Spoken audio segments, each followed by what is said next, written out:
beliau mengatakan bahwa ma qaddarallah kan, sesuatu yang ditakdirkan Allah terjadi. Wa kana amrullah, itu adalah perkara Allah makdura. Jadi artinya orang yang arif billah, orang yang ahli ma'rifat, mereka bukan tidak mungkin berbuat dosa. Tetapi kalau mereka itu berbuat dosa, cepat kembali kepada Allah, dan lebih daripada perbuatan maksiatnya itu tobat mereka. Nah, para muhibbin rahimakumullah, yang dihindari oleh mereka ini adalah al-israr alal maksiat. Nah, mereka tidak akan mungkin mengekali dosa.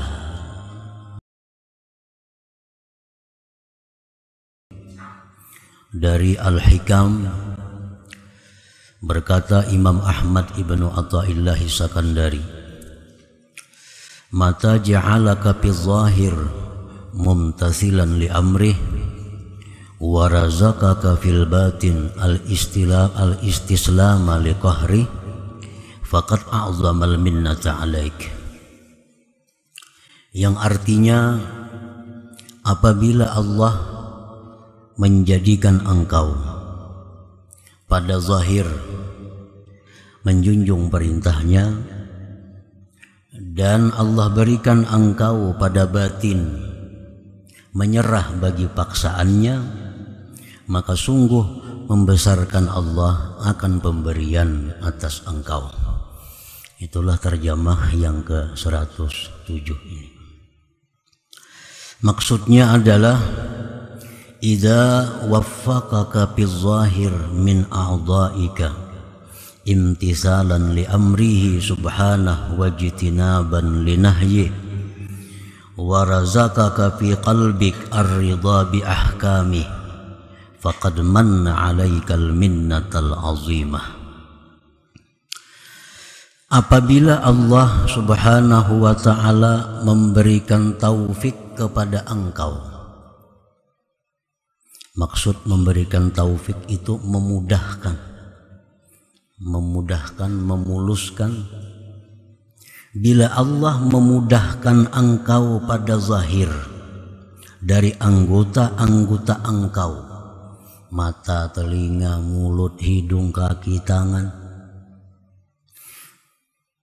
menjunjung bagi perintahnya subhanahu wa ta'ala, menjauhi bagi yang dilarangnya. Jadi Allah mudahkan semua anggota ini untuk menjunjung perintah Allah. Tidak ada halangan untuk taat kepada Allah, baik lewat mata, telinga, mulut. Urusan taat mudah. Nah, urusan-urusan yang dilarang Allah mudah menjauhinya. Apabila Allah berbuat demikian kepada kita, dimudahkan taat, dimudahkan menjauhi maksiat, ditambah lagi Allah berikan di dalam hati kita ridha dengan hukum-hukum Allah, maka sungguh Allah telah memberikan nikmat yang besar atas engkau. Bahkan huwa min a'zamin ni'am, bahkan itu adalah termasuk paling besar nikmat yang diberikan Allah kepada kita. Orang-orang yang tidak ada halangan untuk berbuat taat, tidak ada susah payah meninggalkan maksiat, ditambah lagi hatinya diisi oleh Allah dengan ridha terhadap apa yang diputuskan Allah. Bila kita sudah mampu demikian, berarti kita mendapat anugerah agung dari Allah, anugerah yang sangat besar kita terima dari Allah subhanahu wa ta'ala. Para muhibbin rahimakumullah, di mana nikmatnya itu dikatakan agung, di mana nikmat yang demikian tadi dikatakan besar. Nah, nikmatnya itu haitsu jama'a laka baina ubudiyyatil zahir wa ubudiyyatil batin. Sekira-kira Allah menghimpunkan bagi engkau antara ubudiyah yang zahir dan ubudiyah yang batin. Nah, jadi artinya kita ini sudah zahir batin jadi hamba Allah. Bila mana anggota zahir ini selalu taat kepada Allah, selalu menjauhi yang dilarang Allah, maka anggota zahir kita ini sudah jadi hamba Allah. Nah, bila mana batin kita ini ridha dengan yang ditetapkan Allah, maka batin kita pun sudah jadi hamba Allah. Jadi lengkap sudah kita. Hamba Allah zahir dan batin. Ini sudah manusia yang sempurna. Para muhibbin rahimakumullah, alladzi bihi masirta abdan haqiqiyan lillah rabbil alamin, yang dengan dua itu, yang dengan dua tadi engkau menjadi hamba Allah yang sebenarnya. Menjadi hamba Allah yang sebenarnya. Para muhibbin rahimakumullah, orang-orang yang seperti ini bukan tidak mungkin berbuat dosa. Orang yang sudah menjadi hamba Allah zahir batin ini bukan tidak mungkin melakukan maksiat. Sebab mereka itu tidak maksum. Mereka tidak maksumin. Mereka bukan nabi rasul, tetapi mereka-mereka yang sudah jadi hamba Allah zahir batin ini, bila berbuat maksiat, mereka cepat tobat kepada Allah Subhanahu wa ta'ala. Nah, itu artinya mereka ini sudah mahfuzin. Mahfuzin itu untuk golongan orang seperti ini. Begitu berbuat dosa, mereka cepat untuk tobat kepada Allah. Kalau mereka kuat berbuat dosa, tobat mereka lebih kuat daripada berbuat maksiat mereka. Nah, para muhibbin rahimakumullah, jadi jangan dipaham, jangan diartikan bahwa orang yang sudah sedemikian kada berbuat dosa. Bukan demikian. Mereka mungkin berbuat dosa, bisa berbuat dosa. Seperti Imam Junaid al-Baghdadi berkata, beliau ditanya oleh orang, ayaznil arif billah, wahai Junaid al-Baghdadi, apakah mau berzina orang yang sudah ma'rifat kepada Allah itu? Ayaznil arif, apakah bisa berzina orang yang sudah ma'rifat? Imam Junaid menjawab,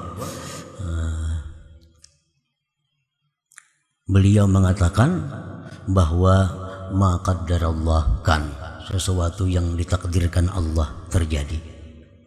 Wa kana amrullah, itu adalah perkara Allah makdura.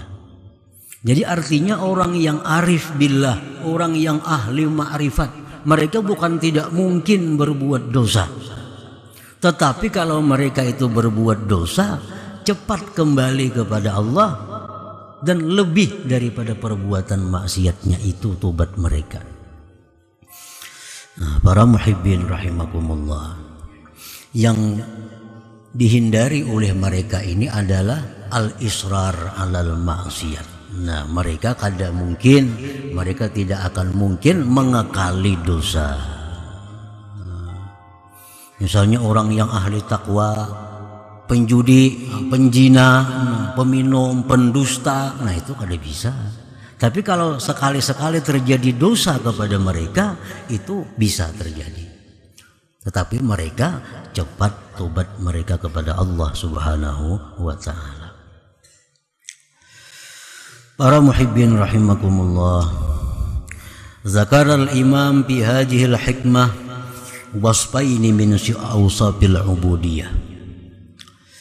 Imam Ahmad Ibnu Athaillah menyebutkan dalam hikmah yang 107 tadi dua sifat dari sifat-sifat kehambaan. Al-awwalu, yang pertama, imtitsalu amri wajtinabu nahyi, menjunjung perintah Allah, menjauhi larangan Allah. Itu merupakan sifat seorang hamba. As-sani, yang kedua, ar-ridha bima qadallahu bih, ridha dengan apa yang ditentukan oleh Allah Subhanahu wa ta'ala.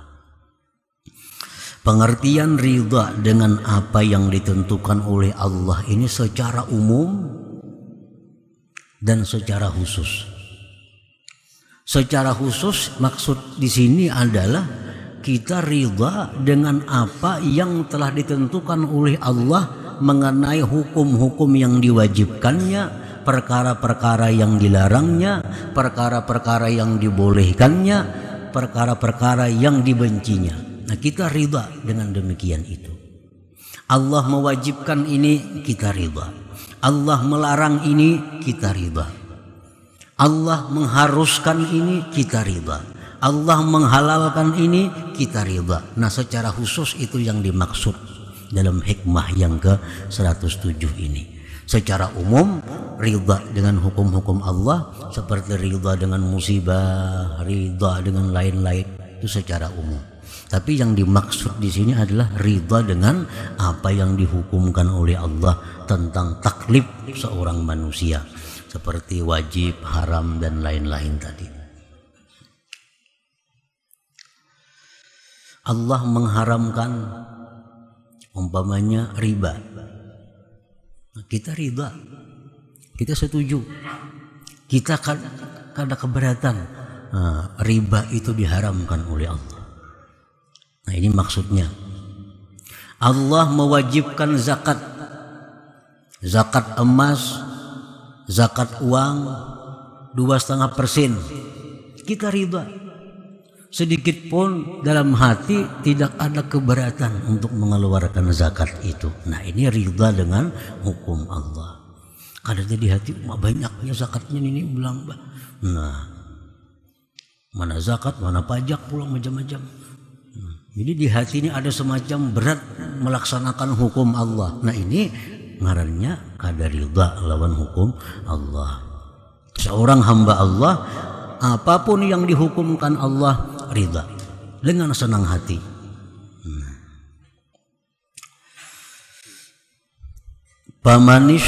Pamanim tasala awamirah wajtanaba nawahiyah walakin lam yarda bihukmillah fahuwa min jumlatil munafiqin alladzina tajammalu linnas bizawahiril islam wa qulubuhum sakhitah lam tarda bidzalik.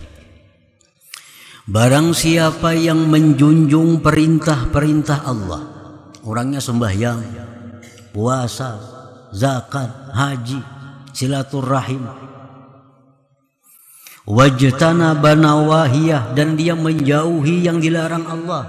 Dia jauhi zina, dia jauhi riba, dia jauhi qat'ur rahim, memutus silaturahim, segala maksiat dijauhinya. Tetapi dia tidak ridha dengan hukum Allah itu. Inya sembahyang, hatinya ini sangkal sembahyang ini sebenarnya. Inya berzakat, hatinya ini kada plong mengeluarkan zakat itu. Hatinya membantu orang terpaksa.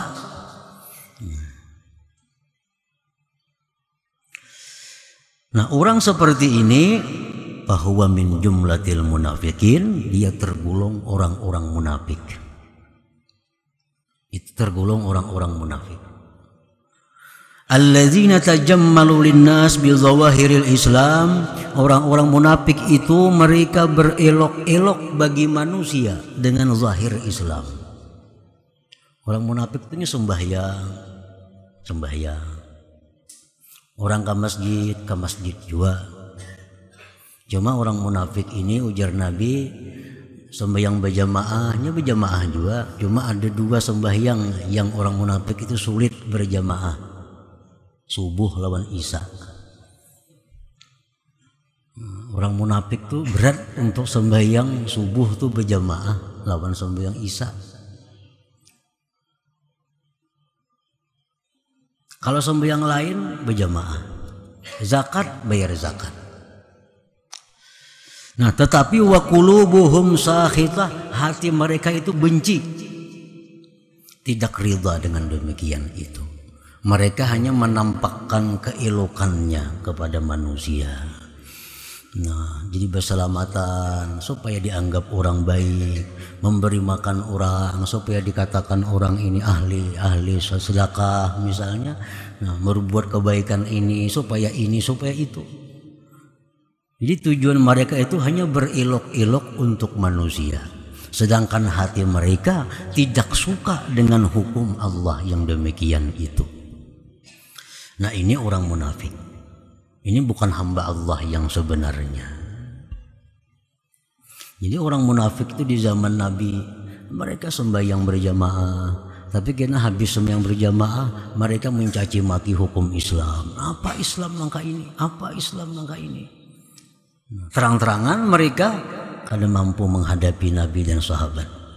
Jadi secara zahir secara zahir mengikuti apa-apa yang diadakan oleh Rasulullah.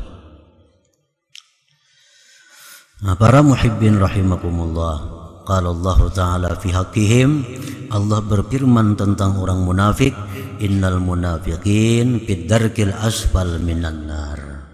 Orang-orang munafik itu, sesungguhnya orang-orang munafik itu pada dasar yang paling bawah dari neraka mereka itu. Orang yang bayar zakat tapi tidak ridha hatinya. Orang yang sembahyang tapi tidak ridha hatinya dengan kewajibannya. Ini orang munafik. Dan orang munafik ini diancam oleh Allah, innal munafiqin fid darkil asfal minan nar. Orang munafik itu di dasar yang paling bawah daripada neraka jahanam, lebih berat daripada Yahudi, lebih berat daripada Nasrani. Di dalam kitab tafsir Al-Qurtubi disebutkan bahwa neraka itu ada 7 lapis. Nah, ada sirat, titian. Nah, sesudah manusia ditimbang amal, mereka akan melewati titian yang disebut dengan sirat. Di bawah sirat itu lapisan neraka yang paling atas disebut dengan jahanam. Nah, jahanam ini penghuninya adalah Muhammadiyun al-asun, umat Nabi Muhammad SAW yang ahli maksiat, yang tidak diampuni oleh Allah dosanya. Jadi begitu umat Nabi Muhammad yang ahli maksiat ini gugur dari titian, itu langsung ke permukaan neraka jahanam. Nah, di bawah neraka jahanam itu ada lagi Laza, nama neraka nih. Artinya begitu terjun dari sirat, ini orang kada singgah di jahanam, turun lagi ke bawah. Nah, ada neraka yang namanya Laza. Nah, sesudah Laza di lapisan bawah yang ketiga ada lagi neraka yang namanya itu Hutamah. Wa ma adraka mal hutamah. Nah, ini jauh ke bawah lagi nih. Lapisan yang keempat di bawah lagi ada neraka yang namanya Sa'ir. Yang kelima di bawahnya lagi ada neraka yang namanya Sakar. Ini terjunnya itu melewati satu babak neraka itu bukan pendek, ada yang 1000 tahun. Ada sampai 60.000 tahun. Nah, lapisan yang ke-6 ada neraka yang namanya Jahim. Yang paling bawah neraka itu adalah neraka yang namanya Hawiyah. Nah, inilah tempatnya orang-orang munafik ini. Orang yang hanya pada zahirnya menampakkan Islam, tetapi hatinya tidak ridha dengan Allah dan hukum-hukum Allah Subhanahu wa ta'ala. Nah, para muhibbin rahimakumullah. Jadi orang munafik ini semua ditemuinya neraka jahanam dirasainya, apalagi Laza dirasainya, sakar dirasainya, sampai diam kayaknya di bawah sama sekali daripada neraka itu. Nauzubillah min zalik. Nah, orang yang melakukan perintah Allah, menjauhi larangan Allah, tetapi hatinya tidak ridha dengan demikian, termasuk golongan orang-orang munafikin. Wa manidda'ar ridha billah wa bihukmillah. Dan orang yang mengaku ridha dengan Allah, mengaku ridha dengan hukum Allah, walam yamtasil awamirah, tetapi tidak menjunjung perintah Allah, walam yajtanib nawahiyah, tidak menjauhi yang dilarang Allah. Ini orang ini mengaku ridha dengan Allah. Raditu billahi rabba, aku ridha Allah itu Tuhanku. Nah, di mulutnya mengaku Allah ridha sebagai Tuhannya, ridha dengan hukum-hukum Allah, tetapi tidak menjunjung perintah Allah. Sembahyang maka kada, puasa kada. Walam yajtanib nawahiyah, dan tidak menjauhi yang dilarang Allah. Fahuwa min jumlatil kadzibin 'ala Allah subhanahu, maka mereka itu termasuk orang-orang yang mendustai Allah subhanahu wa ta'ala. Mendustai Allah. Bapak ada setuju nyatanya apa yang diperintah Allah kada dilaksanakan, yang dilarang Allah diperbuatnya. Para muhibbin rahimakumullah, kenapa dikatakan dusta? Mendustai Allah. Nah, li'anna man radhiya billah wa hukmih, li'anna man radhiya billah wa bihukmihi imtasala awamirah wajtanaba nawahiyah bin syirahi sadr. Karena orang yang ridha dengan Allah, ridha dengan hukum Allah, dia akan menjunjung perintah Allah, menjauhi larangan Allah, bin syirahi sadar, dengan lapang hati. Dengan lapang hati. Kalau kita ridha dengan seseorang, ridha dengan perintah seseorang, tentu kita melaksanakan dengan lapang hati, kadada berat, kadada terpaksa lagi. Nah, para muhibbin rahimakumullah, Qala ta'ala fi haqqihim, Allah berfirman pada hak orang-orang yang mengaku ridha kepada Allah tapi nyatanya kadang menjunjung perintah Allah. Allah berfirman, wa yaumal qiyamati taral ladzina kafaru taral ladzina kadzabu 'ala Allah wujuhuhum muswaddah alaysa fi jahannama maswad lil mutakabbirin. Pada hari kiamat kamu lihat orang-orang yang mendustai Allah, wajah mereka itu hitam. Wajah mereka itu hitam. Bukankah neraka jahanam itu tempat bagi orang-orang yang sombong? Nah, mengaku ridha lawan Allah, nyatanya kadang menjunjung perintah Allah. Mengaku ridha dengan hukum Allah, nyatanya melanggar yang dilarang oleh Allah. Nah, ini di akhirat Allah menyatakan wajah-wajah mereka itu engkau lihat hitam, dan mereka menjadi penghuni api neraka jahanam. Nah, para muhibbin rahimakumullah, fal abdu lillahi haqqan man imtasala awamirah wajtanaba nawahiyah wa radiya billah wa bihukmihi wa qadaihi.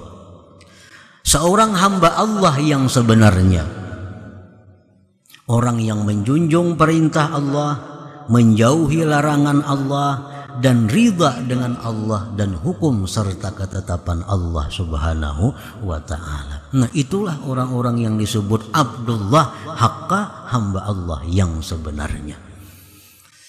Nah, oleh karena itu tadi Imam Ahmad ibnu Athaillah menyebutkan bahwa apabila Allah Ta'ala sudah memudahkan kepada kita menjauhi yang haram, Allah mudahkan kita melakukan yang wajib, perintah-perintah, Allah beri dalam hati kita ridha dengan Allah, maka sungguh kita telah mendapat nikmat yang besar dari Allah Subhanahu wa taala. Karena kita menjadi hamba Allah yang sebenarnya. Jadi kada setengah-setengah mengambil. Kalau mengambil di menjunjung perintahnya, menjauhi larangannya, tapi kada ridha, macam orang munafik. Ridha dalam hati kepada Allah, kepada ridha, nyatanya kada sembahyang, mendustai Allah Subhanahu wa taala. Nah, jadi junjunglah perintah Allah, laksanakan perintahnya, kita jauhi larangannya, dan hati kita itu ridha, setuju dengan demikian itu. Para muhibbin rahimakumullah, para ulama suluk menjelaskan, menerangkan bagaimana caranya supaya kita ini bisa melakukan apa yang diperintah Allah, menjauhi yang dilarang Allah dengan ridha itu.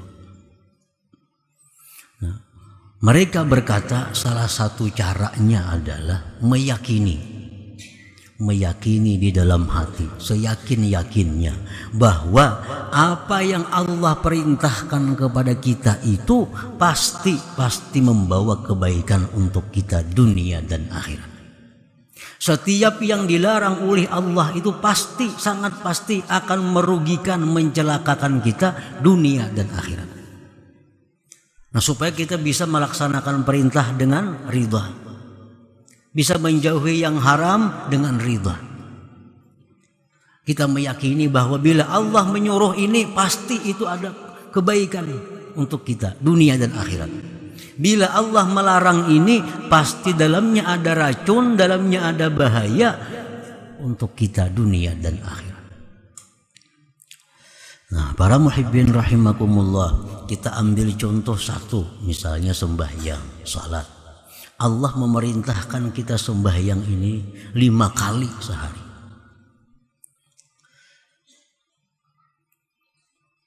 Itu bukan sesuatu hal yang berat dilaksanakan apabila kita menjadi hamba Allah yang sebenarnya tadi. Nah, kita mesti meyakini bahwa sembahyang fardu 5 waktu ini adalah membawa kebaikan, sangat kebaikan kepada kita dunia akhirat. Bila mana kita melalaikan sembahyang, apalagi meninggalkan sembahyang, itu pasti ada bahaya yang akan kita terima baik dunia atau akhirat. Jangan ragu-ragu lagi. Bila kita melalaikan sembahyang, itu pasti ada bala, ada bencana yang akan menimpa kita baik di dunia maupun di akhirat. Kita mesti yakin, seyakin-yakinnya.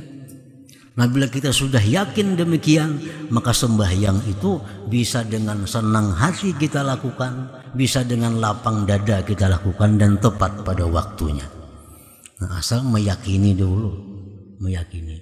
Kenapa kita aktif minum obat tuh? Pagi minum obat, habis makan minum obat, siang minum obat, malam minum obat lagi. Karena kita meyakini apa jar tukang obat itu. Kita meyakini ujar dokter tuh bahwa obat inilah penyembuh engkau. Lalu kita minum obat. Nah, kita khawatir obat habis. Kemana-mana sedia obat. Hendak musafir, siapakan obat. Karena kita begitu yakin bahwa obat ini sangat bermanfaat untukku. Nah, andai kata kita meyakini sembahyang seperti meyakini obat itu, niscaya sembahyang kita tepat waktu. Niscaya sembahyang dengan lapang, dengan tenang, dengan senang hati. Kita minum obat terpaksa, kada terpaksa minum obat, bahkan bayar. Kenapa? Karena kita meyakini sembahyang gratis. Sembahyang gratis. Kenapa kita malas? Kenapa kita di luar waktu? Karena keyakinan kita kurang terhadap sembahyang itu. Nah, itu contoh. Jadi bahwa setiap yang diperintah Allah pasti membawa kebaikan, membawa ketenangan, membawa kebahagiaan ke dunia dan akhirat. Dan bila mana yang dilarang oleh Allah itu pasti sudah akan membawa celaka, akan membawa binasa. Nah, jadi bila yakin itu kita kada sulit meninggalkan riba, meninggalkan zina, meninggalkan macam-macam hal yang haram karena kita yakin bahwa ini akan membawa bencana kepada kita. Nah, para muhibbin rahimakumullah. Nah, itulah kurang lebihnya hikmah yang ke 107 ini. Selanjutnya hikmah yang ke 108. Hikmah yang ke 108 dari Al-Hikam, berkata pengarang Imam Ahmad Ibnu Athaillah As-Sakandari rahimahullah wa nafa'ana bi ulumihi wa asrari. Laisa kullu man thabata takhsisuhu kamula takhlisuhu.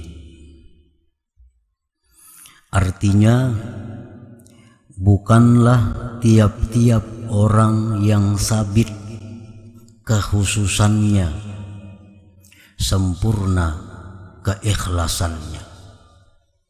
Itulah terjemah hikmah yang ke 108 ini. Bukanlah tiap-tiap orang yang sabit kekhususannya sempurna keikhlasannya, kemurniannya.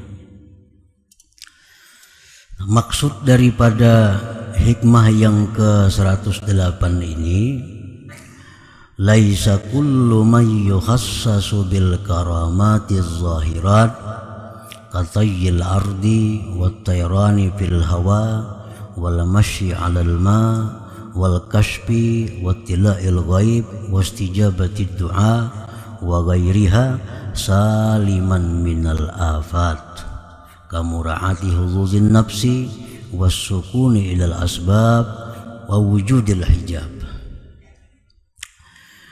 Bukanlah tiap-tiap orang yang diberikan keistimewaan dengan al-hikmatus sabi'ah ba'dal mi'ah minal hikamil ata'iyah. Qala Imam Ahmad bin Athaillah Sakandari rahimahullah wa nafa'ana bi ulumihi wa asrari. Seperti hikmah yang ke 107. Melipat bumi ini artinya kalau kita ke Banjarmasin normalnya 4-5 jam sampai. Nah, orang yang diberi karamat tayyul ardi ini dalam hitungan detik dia bisa sampai ke Banjarmasin. Selangkah sampai ke Banjarmasin. Nah, ini karamat yang zahir. Wa tayran fil hawa, seperti terbang di udara. Karamat yang zahir. Wal masyi 'alal ma, berjalan di atas air.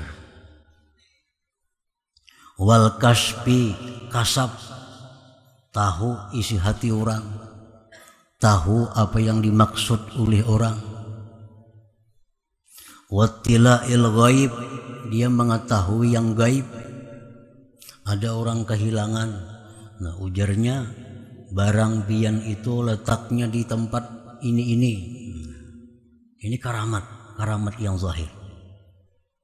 Barang pian yang hilang itu adanya di bawah ranjang. Coba periksa. Soalnya diperiksa ada di bawah ranjang. Nasidin tahu yang gaib.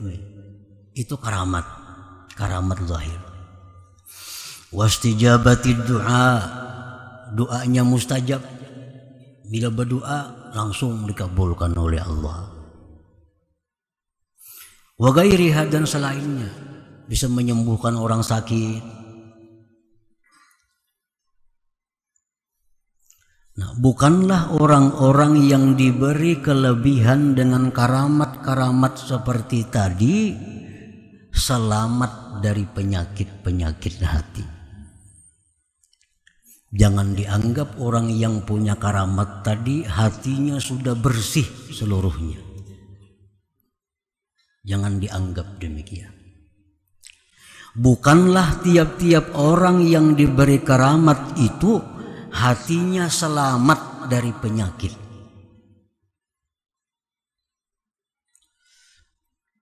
Macam apa contohnya penyakit itu? Kamura'ati huzuzin nafs, seperti memelihara, menjaga bagian nafsu.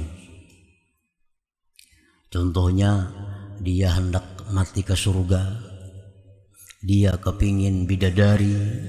Nah ini huzuzin nafsi. Jangan dikira orang yang diberi karamat tadi kada kepingin surga. Jangan dikira orang yang punya karamat-karamat tadi kada hendak dibidadari. Nah padahal itu hendak surga, hendak bidadari itu sebenarnya adalah penyakit. Penyakit. Karena ini bagian nafsu, bagian diri. Contohnya lagi penyakit wasukun ilal asbab, tentram, tenang kepada sebab. Duit itu sebab, obat itu sebab, macam-macam sebab. Makanan itu sebab, minuman itu sebab. Nah, jangan dikira orang-orang yang punya karamat tadi hatinya selamat daripada senang kepada sebab ini. Wa wujudil hijab, dan adanya hijab.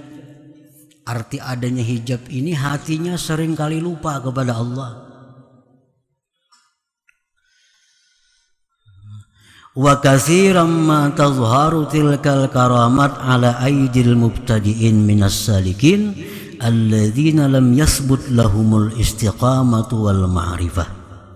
Seringkali nampak itu karamat-karamat tadi pada orang-orang yang permulaan daripada salikin, yang mana mereka itu belum tetap istiqamah dan ma'rifat.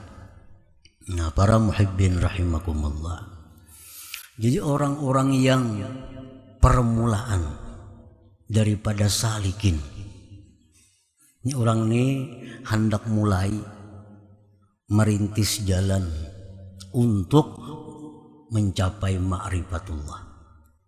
Lalu orang ini membikin atau menjadikan macam-macam wiridnya sesuai dengan petunjuk gurunya umpamanya. Lalu orang ini mulai jalan. Pertama dia tobat kepada Allah dari segala dosa, tobat. Lalu dia wara, dia jaga dirinya daripada hal-hal yang syubhat. Dia baca zikir 1000, 2000 sampai 10.000 sehari. Nah ini orang hendak berjalan menuju kepada ma'rifatullah. Orang-orang seperti ini belum sampai dia ma'rifat, belum sampai dia dapat istiqamah yang sempurna. Orang seperti ini bisa diberi Allah karamat. Sudah bisa terbangnya, sudah bisa jalan di banyu, sudah tahu isi hati kita. Padahal orang ini baru mulai jalan untuk menuju ma'rifat Allah. Padahal orang ini hatinya masih banyak daripada kotoran-kotoran. Tetapi orang seperti ini diberi oleh Allah karamat-karamat tadi.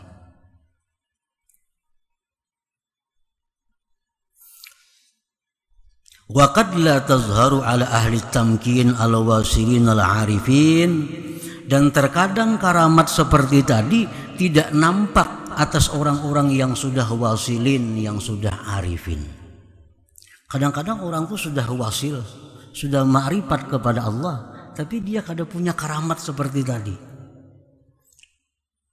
Padahal dia sudah tamkin, sudah mantap dalam kedudukan ma'rifatnya. Hatinya sudah bersih dari selain Allah, tapi kada diberi Allah karamat tadi. Nah ini seringkali terjadi. Justru yang diberi Allah karamat itu orang yang pemula, orang yang sedang dalam perjalanan menuju kepada ma'rifatullah. Nah para muhibbin rahimakumullah, jadi artinya jangan dianggap bahwa orang yang saleh, orang yang takwa kepada Allah, orang yang bagus akhlaknya, tapi kada punya karamat, jangan dianggap ini orang rendah. Ada orang yang kelakuannya masih biasa-biasa, Ada orang yang baru mulai belajar, sudah punya karamat, jangan dianggap bahwa itu lebih tinggi kedudukannya. Karena Allah memang demikian. Allah seringkali memberikan karamat itu kepada orang yang pemula dalam hal menjalani suluk ini, menjalani jalan Allah Subhanahu wa taala ini. Apa yang bagi ihtiramu haula wa ta'zimuhum, walakin ihtiramu ahli tamkin wa ta'zimuhum aktsar. Nah, sayogianya mereka yang diberi Allah karamat tadi, padahal ini baru dalam perjalanan. Nah, sayogianya mereka itu dihormati, sayogianya mereka itu dimuliakan, disayangi, dicintai, dihargai. Tetapi memuliakan orang-orang yang sudah ma'rifat, memuliakan orang-orang yang sudah sampai ilmunya kepada Allah, ini lebih daripada memuliakan mereka itu. Nah, para muhibbin rahimakumullah. Wa hikmatu zuhuriha ala aidil mubtadi'in minas salikin umurun. Hikmah nampaknya karamat di tangan orang-orang pemula daripada salikin itu beberapa perkara. Apa rahasianya? Allah itu memberikan karamat ini kepada orang-orang yang pemula. Nah, minha setengahnya inhaduhum bil ibadah lihusuli patrah. Salah satunya hikmahnya adalah membangkitkan, menggairahkan semangatnya pada ibadah pada waktu datangnya kemalasan, datangnya kelingahan. Nah, ini orang ini kan, ini salik, ngarannya salik ini, orang yang sudah berada di jalan Allah, itu wiridnya mungkin zikir itu bisa 5.000, 10.000, 12.000 seharinya. Dirinya sudah dibersihkannya dari dosa-dosa yang sangkut paut dengan Allah, sangkut paut dengan manusia, sudah tobat. Dia sudah jaga dirinya dari hal-hal yang subhat.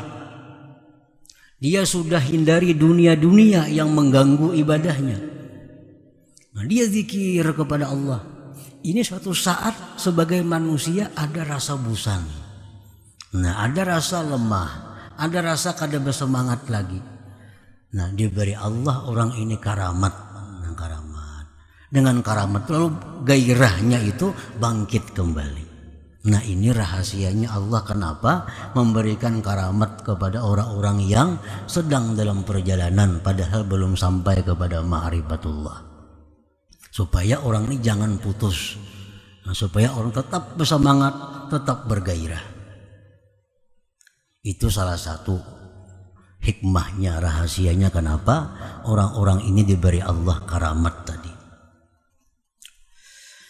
Wa minha setengahnya lagi hikmahnya itu ikhtibarun lahum, menguji bagi mereka. Orangnya sudah sampai di tengah perjalanan, lurus, diberi Allah karamat, bisa terbang, bisa jalan di banyu, tahu isi hati orang, orang garing dipegangnya sembuh. Ini karamat. Padahal ini ujian Tuhan. Hal yakifuna ma'aha, apakah mereka itu berhenti besertanya karamat itu? Apakah mereka sudah senang dengan karamat itu? Bayuh jabun, maka mereka didinding daripada perjalanan selanjutnya. Ada orang seperti ini, dia sudah bagus, sudah suluk, sudah bersih, sudah zikir banyak kepada Allah, diberi Allah karamat, bisa menyembuhkan orang sakit, bisa menjinakkan hati orang yang liar. Akhirnya dia senang dengan demikian. Lalu dijadikannya profesi, dijadikannya gawian, mengobati orang garing, mengurus orang nang beperkara, menangguh-nangguh perkara akan datang, dijadiakannya pekerjaan, nya senang dengan ini. Nah, payuhjabun, maka dia terdinding, kan lulus lagi kepada langkah yang berikutnya.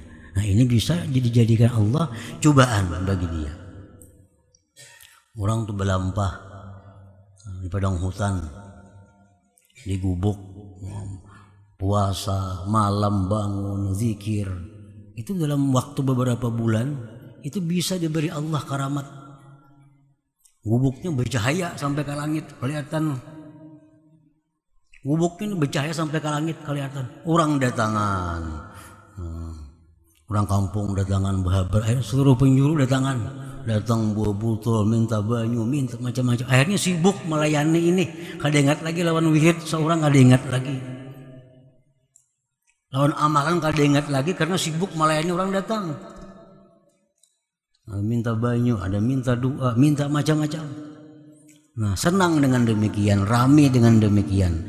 Akhirnya amaliyahnya, wiridnya kada teratur lagi karena sibuk mengurus ini. Nah, payuhjabun, ini orang terdinding sampai di situ. Au ya'napuna anha, atau mereka itu enggan daripadanya. Begitu orang tahu bahwa dia ini sudah punya karamat, tahuan dah orang datangan dah. Ada orang garing, ada orang betandu ke rumahnya, macam-macam datangan. Nah, dirasanya ini sudah mengganggu. Lalunya lari, lari ke tempat lain untuk menghindari ini. Lari, meninggalkan karamat-karamat ini. Nah, fayuqarrabun, maka orang ini akan didekatkan kepada Allah Subhanahu wa ta'ala. Jadi karamat itu tadi bisa rahasianya itu untuk membangkitkan gairah amal di waktu dia malas. Bisa juga karamat itu cobaan. Bila senang maka sampai di situ.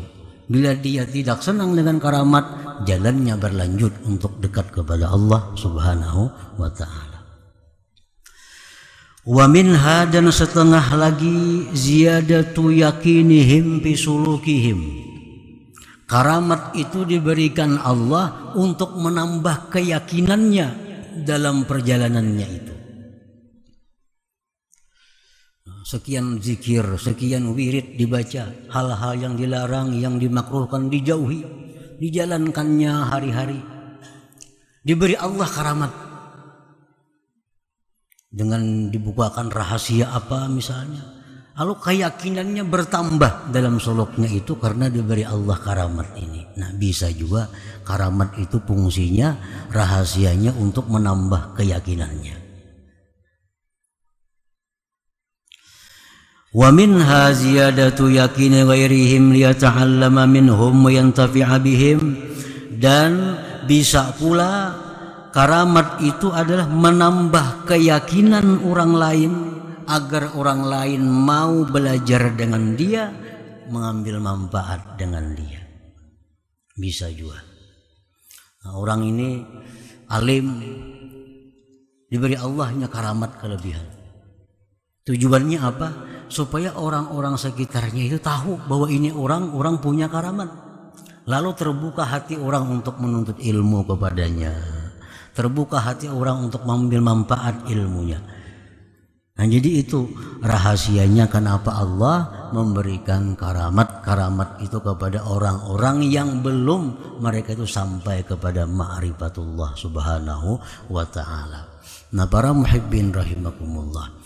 Jadi artinya orang yang belum ma'rifat itu bisa diberikan Allah karamat.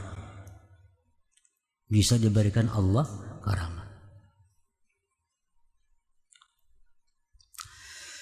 Al-karamatul uzma allati la yukhassasu biha illa ahlu tamkin al-arifun hiyal istiqamatut tammah.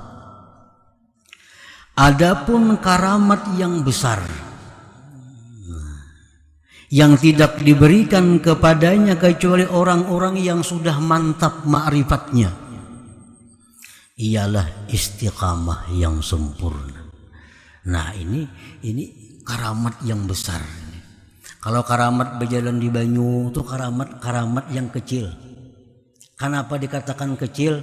Karena itu bisa terjadi kepada orang kafir. Orang kafir ada yang bisa jalan di banyu, dilanjur oleh Allah. Orang kafir bisa terbang, dilanjur oleh Allah. Orang kafir bisa kasab, dilanjur oleh Allah. Nah, jadi kalau ada yang demikian, itu karamat kecil. Karena itu masih bisa Allah berikan kepada orang yang menentang Allah. Nah, adapun karamat yang besar yang tidak diberikan dengannya kecuali orang-orang yang mantap ma'rifatnya, hiyal istiqamatut tammah, istiqamah sempurna. Orang yang selalu dalam kondisi takwa zahir dan batinnya. Nah, ini sudah punya karamat. Ini karamat yang agung yang hanya diberikan Allah kepada orang yang ma'rifat. Istiqamah artinya selalu dalam kondisi takwa zahir wal batin. Pekerjaan orang ini zahirnya, batinnya dalam kondisi apapun kada terlepas daripada takwa kepada Allah. Nah, ini karamat yang luar biasa. Karamat yang luar biasa. Ini hanya diberikan Allah kepada orang-orang istimewa, kepada orang-orang yang sudah mantap ma'rifatnya. Dalam keadaan susah, hatinya kepada Allah kada berubah. Dalam keadaan senang, hatinya kepada Allah kada berubah. Dalam keadaan orang banyak, hatinya kada berubah kepada Allah. Dalam keadaan sunyi sendiri, hatinya kada berubah kepada Allah. Selalu ingat Allah. Nah, ini istiqamah tammah. Itu kada bisa dimiliki, didapatkan kecuali oleh orang-orang yang sudah mendapat keistimewaan khusus dari Allah Subhanahu wa ta'ala. Ini karamat yang paling agung. Istiqamah tammah wa raf'ul hijab. Nah, ini raf'ul hijab. Ini merupakan karamat yang agung juga. Raf'ul hijab ini orang-orang yang bila mendengar sesuatu, dia mendengar Allah. Bila melihat sesuatu, dia melihat Allah. Tidak ada hijab dinding baginya. Nah, kalau kita diberi Allah ini karamat besar. Karena ini hanya diberikan Allah kepada orang yang sudah sampai kepada kedudukan tamkin min ahlil ma'rifah. Nah, para muhibbin rahimakumullah. Jadi jangan kita terperdaya dengan karamat-karamat yang zahir itu. Karena karamat yang zahir itu masih dianggap adalah karamat kecil. Kenapa kecil? Karena Allah bisa memberikan kepada orang yang takwa, bisa Allah berikan kepada orang yang durjana. Tapi kalau ini karamat batiniyah, ini karamat uzma, karamat agung, nah ini hanya Allah berikan kepada ahlil wilayah, orang-orang yang diakui Allah sebagai kekasihnya ini. Nah, ini yang kita tuju dalam kehidupan kita ini. Dengan kita melatih diri, dengan kita menuntut ilmu, dengan kita mengamalkan wirid, dengan kita memperbaiki akhlak, dengan kita mencintai ulama dan habaib, ini kita harapkan bahwa kita diberi Allah Subhanahu wa ta'ala karamatul uzma, karamat yang besar ini. Kita kadang menghendaki karamat-karamat zahir, kadang mengingini itu. Jangan kepingin terabang, jangan kepingin batu jadi duit, jangan kepingin. Jangan kepingin batu diganggam jadi berlian, jangan kepingin itu. Nah, yang kita kepingin, yang kita ingin, bahwa kita diberi Allah istiqamatut tammah. Kita diberi Allah istiqamah yang sempurna dalam kondisi takwa, dalam berbagai keadaan. Dan yang kita ingin bahwa diangkat daripada kita hijab dinding, sehingga kita selalu ingat kepada Allah Subhanahu wa ta'ala. Para muhibbin rahimakumullah. Dan ini Allah berikan kepada kita, tidak ada sulit bagi Allah. Tidak ada sulitnya Allah memberikan ini kepada kita. Wa madzalika 'alallah bi'aziz. Tidak sulit Allah memberikan itu kepada kita, asal kita siap menerimanya itu. Bila kita siap menerimanya, Allah akan memberikan karamatul uzma, karamat yang besar itu. Dengan apa kita mempersiapkan diri untuk menerima karamat uzma ini? Dengan membersihkan hati, membersihkan dosa yang berhubungan dengan Allah, dengan makhluk. Kita bersihkan hati kita dari akhlak-akhlak tercela. Kita isi hati dengan akhlak terpuji.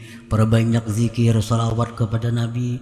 Maka dengan hati yang bersih, dengan wadah yang bagus, Allah akan mengisi sesuatu yang bagus pula. Nah, insya Allah dengan berkat doa daripada para ulama, para habaib, Allah akan memberikan kita karamat uzma ini walaupun pada akhir-akhir hayat kita nanti. Hikmah yang ke-109 dari Al-Hikamil Ata'iyah, berkata pengarang Imam Ahmad bin Athaillah Sakandari rahimahullah, la yastahqirul awrada, la yastahqirul wirda illa jahul. Al-waridu yujadu fid daril akhirah wal wirdu yantawi bintiwa'i hadhihi dar wa awla ma yu'tana bihi ma la yakhlubu wujuduh. Al-wirdu huwa talibuhu minka wal waridu anta tatlubuhu min wa aina ma huwa talibuhu minka mimma huwa matlabuka minhu. Terjemah hikmah yang ke-109, tidaklah merimihkan, menganggap inting akan wirid kecuali orang yang bersangatan jahil. Al-warid, sedangkan warid itu didapat di negeri akhirat, dan wirid itu hilang dengan hilangnya ini dunia. Wirid itu terhapus dengan terhapusnya dunia ini, dan paling berhak yang diperhatikan dengannya sesuatu yang tidak ada gantinya. Bermula wirid itu Allah menuntut daripada engkau, sedangkan warid itu engkau menuntut dari Allah. Manakah utamanya? Manakah utamanya sesuatu yang Allah menuntut daripada engkau dibanding dengan sesuatu yang engkau menuntut dari Allah Subhanahu wa ta'ala? Nah, itulah makna hikmah yang ke-109 ini. Para muhibbin rahimakumullah, setidaknya dalam hikmah ini ada 3 hal yang kita ambil. Yang pertama, la yastahqirul wirda illa jahul. Tidaklah menganggap rimih, tidaklah menganggap inting akan wirid kecuali orang yang sangat bodoh. Bahkan Al-Habib Abdurrahman As-Saghab berkata, man la lahu wirdun fahuwa kirdun. Orang yang tidak punya wirid, maka dia itu adalah kera, monyet atau warik dari kita. Wa man laisa lahu azkar falaisa yuzkar. Orang yang tidak ada punya zikir, maka dia tidak akan disebut namanya di sisi Allah Subhanahu wa ta'ala. Nah, para muhibbin rahimakumullah, apa yang dimaksud dengan wirid itu? Sebagian ulama mentakrifkan, mendefinisikan wirid itu huwal hissatu minat ta'atin nafilah allati tulzimu nafsaka biha fi awqatin makhsusat karaka'atin minan nafilah wa qira'atil Qur'an wa kalatizam bi azkaris sabah wal masa. Wirid itu artinya bagian dari taat-taat yang sunat, yang mana engkau melazimkan diri engkau dengannya pada waktu-waktu tertentu. Ibadah-ibadah sunat yang kita lazimkan diri kita memperbuatnya pada waktu-waktu tertentu. Nah, itu disebut wirid. Contohnya karakaatin minan nafilah, seperti beberapa rakaat dari sembahyang sunat. Wa qiraatil Quran, seperti baca Quran. Dan seperti melazimi zikir-zikir di waktu pagi dan petang. Nah, itu contoh wirid tadi. Para muhibbin rahimakumullah. Jadi apabila wirid itu dianggap inting, artinya dianggap inting itu hendak dikerjakan kah, hendak perai kah, nah maka ini orang adalah jahul, bersangatan jahil. Wirid itu punya pengaruh yang besar dalam membentuk jiwa seseorang. Wirid punya pengaruh yang besar dalam membentuk akhlak seseorang. Karena wirid itu antara lain adalah melatih disiplin seseorang. Disiplin seseorang. Orang yang punya wirid itu biasanya orang yang tepat janji. Orang yang punya wirid ini kalau berjanji bisa dipercaya. Karena dia sudah terbiasa tepat waktu. Kan misalnya jam sekian baca ini, karena habis ini dia baca ini, habis ini dia sembahyang ini, itu sudah jadi pekerjaan hariannya. Nah, dengan demikian terbentuk disiplin dirinya mengerjakan sesuatu kebaikan. Nah, orang seperti ini hidupnya dalam masyarakat pun disiplin. Dalam masyarakat pun orang ini tepat waktu, tepat janji, karena sudah dididik oleh wirid itu sendiri. Nah, kalau orang itu tidak punya wirid, nah ini kada punya wirid, orang pemandirannya kada kau dipakai, janjinya banyak luputnya, karena dia untuk urusan dirinya pun kada punya waktu yang tetap. Kada punya waktu yang tetap, kada punya disiplin, sehingga janjinya banyak liwat. Di masyarakat hidupnya kada disiplin karena kada punya wirid dalam hidupnya. Nah, jadi wirid itu jangan dianggap remeh, jangan dianggap inting, itu punya pengaruh yang besar dalam mendidik diri kita sendiri. Al-wirdu ala thalathati aqsam. Wirid itu ada 3 macam. Wirdu umumil muslimin. Yang pertama wirid umumnya kaum muslimin. Wirid umum bagi orang-orang Islam. Artinya ini orang kada mempunyai pembimbing yang khusus. Orang ini kada mempunyai guru yang khusus. Nah, ini disebut dengan awamul muslimin.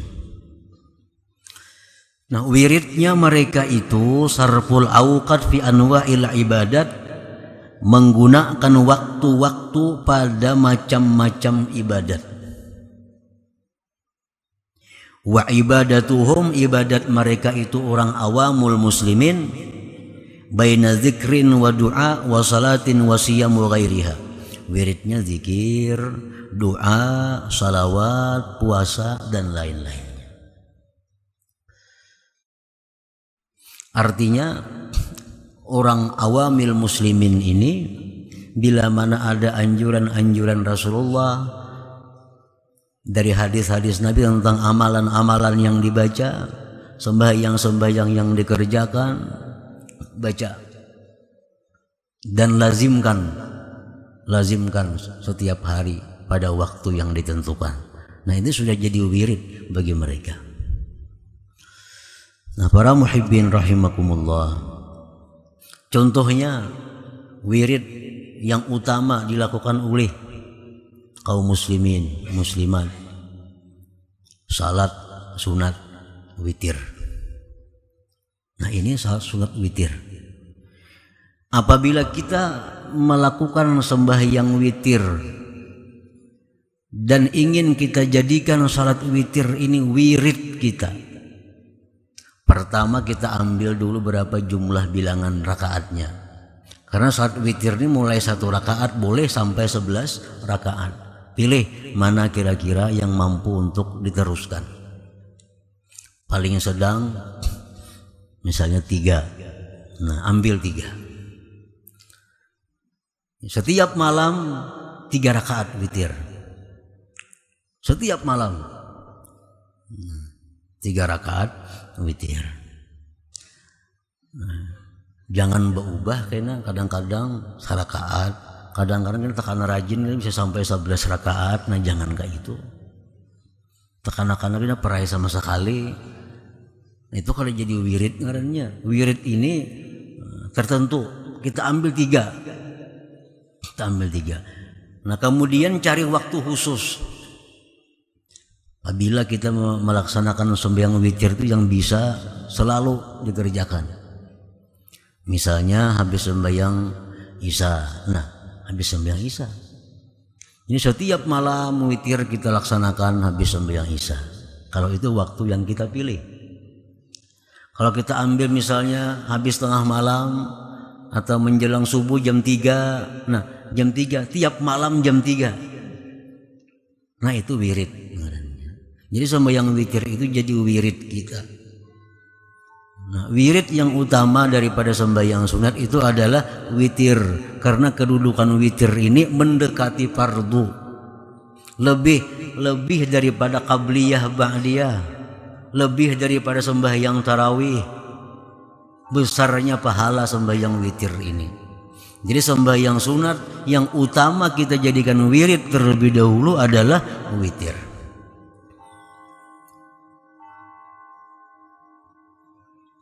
Nah, habis witir itu sudah kita aktif, kita ambil 3, kita ambil melaksanakannya habis sembahyang Isya. Nah, itulah yang kita kerjakan dulu. Tiap malam sampai berbulan-bulan, bertahun-tahun, demikian jadi pekerjaan kita. Nah, maka si witir ini jadi wirid kita. Nah, para muhibbin rahimakumullah.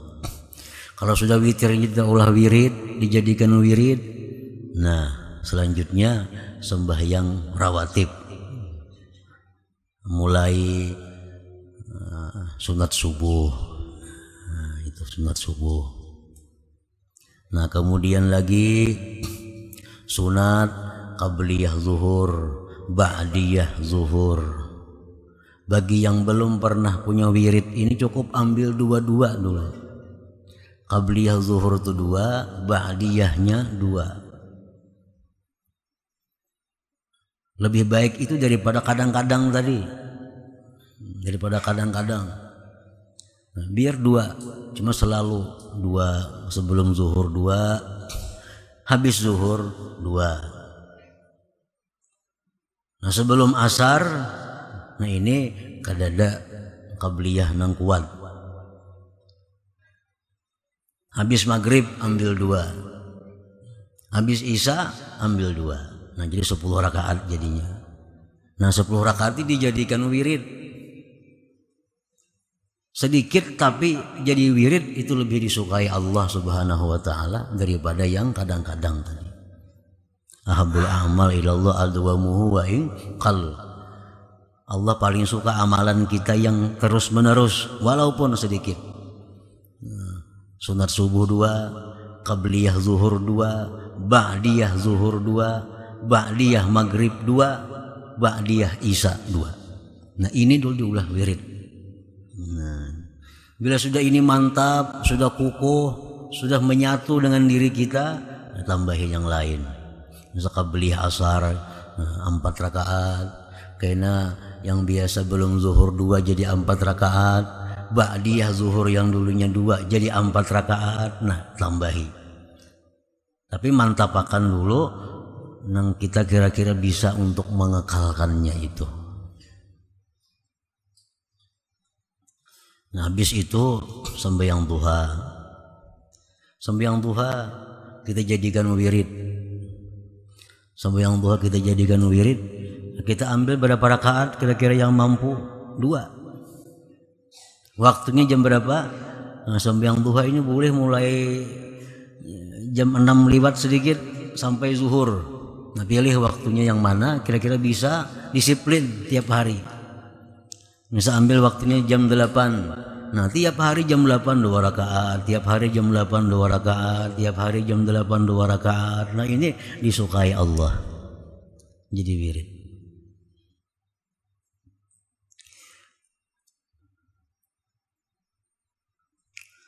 Baca Quran, baca Quran. Malam kita ambil waktunya, misalnya antara maghrib isya. Surah apa yang dibaca? Misal kita pilih surah utama, surah-surah yang utama Yasin, surah As-Sajdah, Al-Waqi'ah, Al-Muluk. Cukup 4 dulu. Berjalan terus menerus 4 rakaat, 4 surah ini tiap malam antara maghrib isya. Nah, supaya ini 4 surah jadi wirid kita. Nah, habis itu kena zikir pagi, zikir petang hari. Ini cukup kita ambil salah satu di antara ratib, misalnya ratibul haddad habis subuh, ratibul haddad habis asar, atau ratibul atas subuh, ratibul atas asar. Pilih salah satunya. Jadi jangan terlalu berat berdahulu karena kewalahan. Jangan langsung ambil banyak, tunggu dikitan, bertahap. Karena bertahap supaya ada berisi wirid. Nah, ada berisi wirid. Nah, para muhibbin rahimakumullah. Jadi ibadahnya, wiridnya awamil muslimin itu menggunakan waktu pada macam-macam ibadah. Ibadah mereka itu antara zikir, doa, sembahyang, puasa dan lainnya. Wa wirdus salikin, yang kedua wirid orang salikin. Wirid orang salikin ini wirid orang yang berada di bawah bimbingan guru. Nah, bimbingan guru.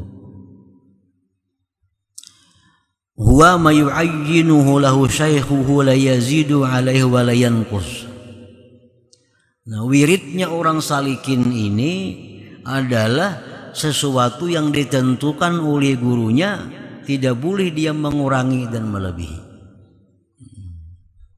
Itu wiridnya orang salikin. Jadi guru, nah, ikam gak ada perlu baca ini. Cukup ikam baca ini aja semacam, cuma 1000 sehari.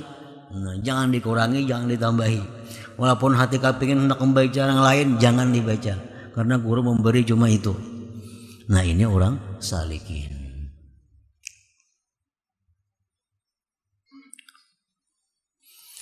Yang ketiga wa wirdul wasilin, wiridnya orang-orang wasilin.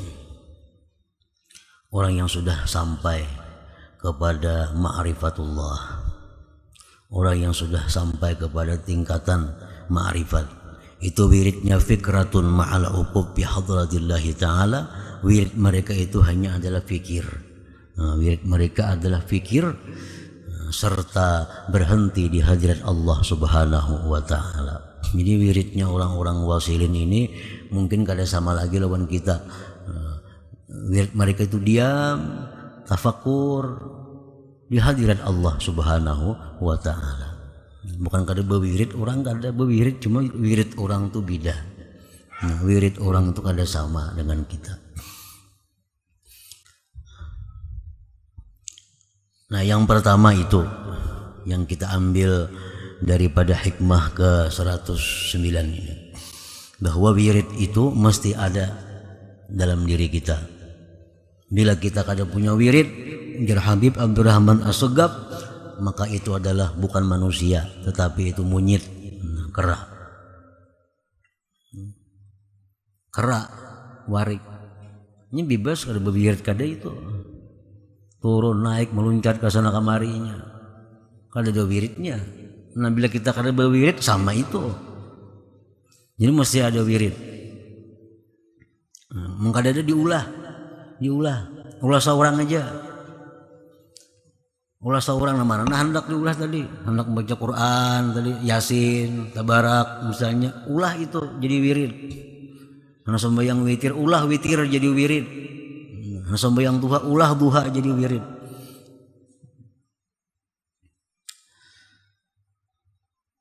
Nah, yang kedua yang kita ambil dalam hikmah tadi adalah al-warid. Al-warid yujadu fid daril akhirah. Warid itu adalah didapat di negeri akhirat. Nah, warid itu apa? Warid itu jazaul wirid, balasan wirid. Ini dari Allah. Kalau wirid itu dari kita. Kalau warid dari Allah ke kita. Nah, kita baca wirid, Allah memberikan warid kepada kita. Warid itu didapat di akhirat. Balasan wirid-wirid yang kita baca, balasan wirid-wirid yang kita amalkan itu di akhirat kita. Di akhirat balasannya.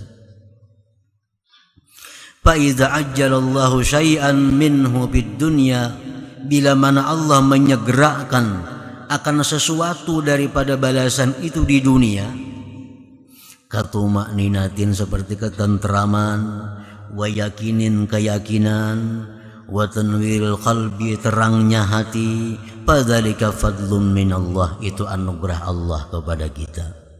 Nah, jadi wirid yang kita baca tadi itu kena di akhirat. Apabila Allah segerakan sebagian daripadanya kepada kita dalam dunia ini seperti ketentraman hati, nah itu bisa. Dalam Al-Quran disebutkan ala bizikrillah tatmainnul qulub. Nah, ketahuilah bahwa dengan berzikir kepada Allah itu hati tentram. Ketentraman hati itu adalah pemberian Allah.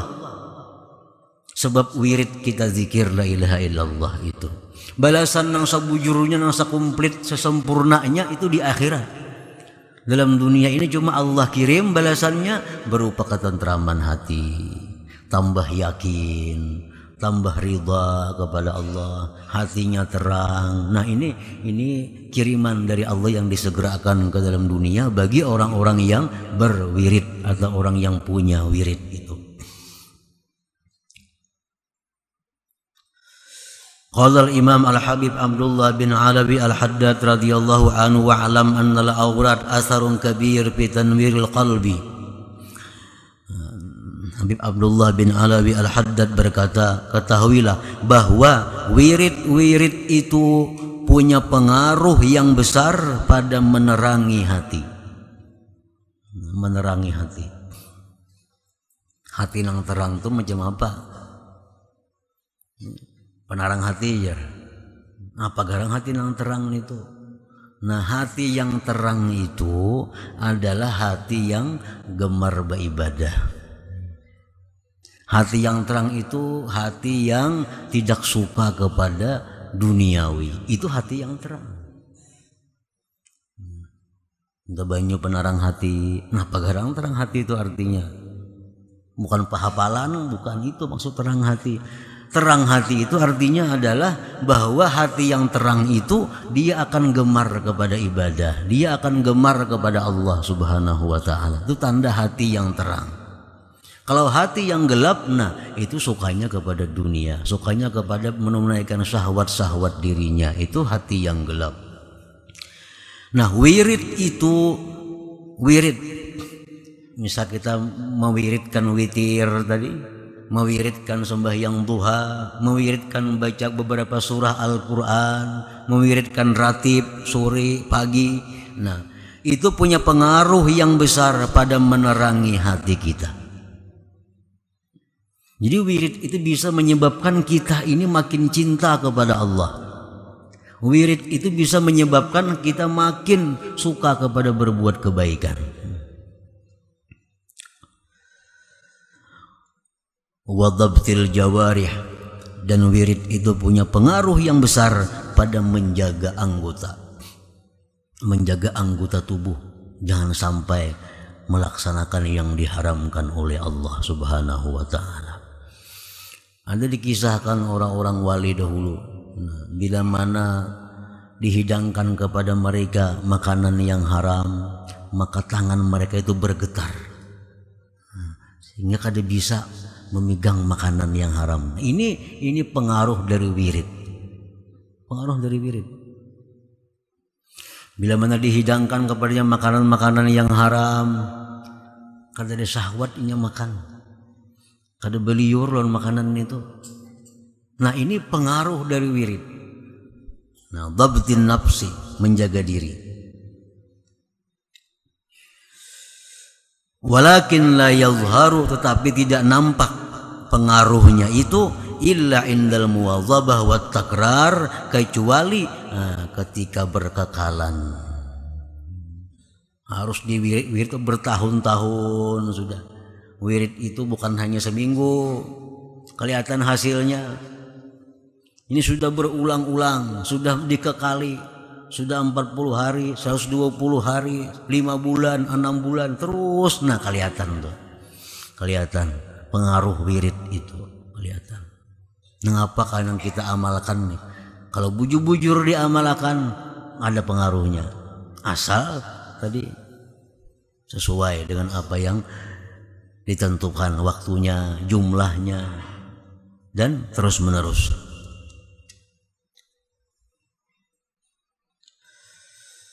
Walakin la yadhharu illa indal muwadhabah wa takrar wa fi'li kulli wirdin minha bi waqtin yakhussuh.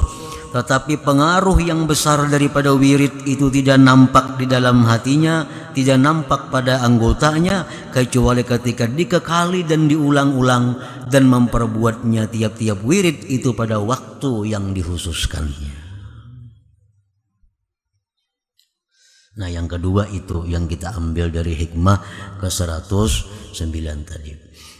Yang ketiga, al-wirdu ahaqqu ayya'taniya bihil abdu minal warid.